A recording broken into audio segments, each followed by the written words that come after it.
నాయుడుపేటలో sugar factory ప్రాంతంలో శరవణ బావ మల్లికాంబ ఆశ్రమ వారి ఆధ్వర్యంలో నేడు ఉచిత మెగా వైద్య శిబిరం నిర్వహించారు. ఈ వైద్య శిబిరంలో చెన్నై శంకర్ నేత్రాలయ సిబ్బంది, నాయుడుపేట డీకే హాస్పిటల్ సిబ్బంది పాల్గొని వైద్య సేవలు అందించారు. 150 మంది రోగుల వైద్య శిబిరానికి పరీక్షించి మందులు అందజేశారు. ఈ కార్యక్రమానికి చుట్టుపక్కల గ్రామస్తులు పాల్గొన్నారు. వచ్చిన భక్తులకు అన్నదాన కార్యక్రమం చేపట్టారు. భగవతి శ్రీ శ్రీ శ్రీ మల్లికాంబ వారి శరవణ భవ ఆశ్రమం నందు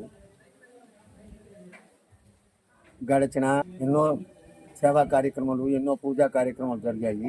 ఆమె ఇంట్లో పెట్టుకొని 20 ఏళ్ళు అమాస వెంకట సుబ్బయ్య, అమాస వెంకటమ్మ అనే తల్లిదండ్రులు, రామనారాయణ తల్లిదండ్రులు ఇంట్లో పెట్టుకొని 20 ఏళ్ళు సేవ చేశారు.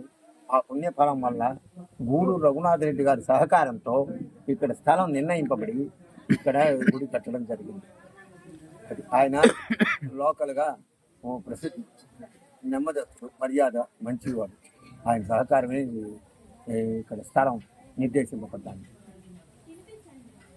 ఈ అవకాశంలో మల్లికాంబ వారు, నేను బల్లోల అమ్మవారి భగవతి వెంకటాంబ తల్లి వారి సేవలో ఉంటుండగా ఆమె చూడడానికి పోయినప్పుడు అంతా నన్ను దగ్గర తీసింది మల్లికాంబ వారు.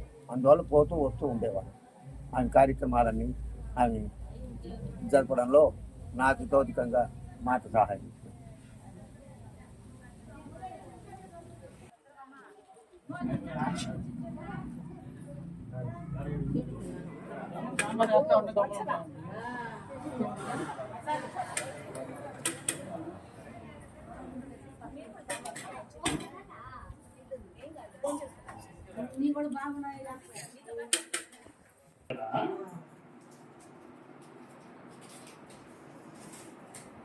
అంటే మీకు ఇది ఫిక్స్ చేసిన దాని ప్రకారం వస్తుంది అన్నమాట. సూప్ కూడా పూర్తిగా రాదు, ఆపరేషన్ చేసుకుంటే పూర్తిగా వస్తుంది. ఎందుకంటే 70% అట్లా వస్తుంది. ఇప్పుడు కనిపిస్తుంది మనుషులు అందరూ అంతే. గుడ్డి కంటే మేళ అంటారు కదా, ఆ టైప్లో మీకు ప్రస్తుతానికి ఉపయోగపడేటట్టు నేను చేస్తాను. తర్వాత మీకు వీలున్నప్పుడు సర్జరీ తెచ్చుకోండి.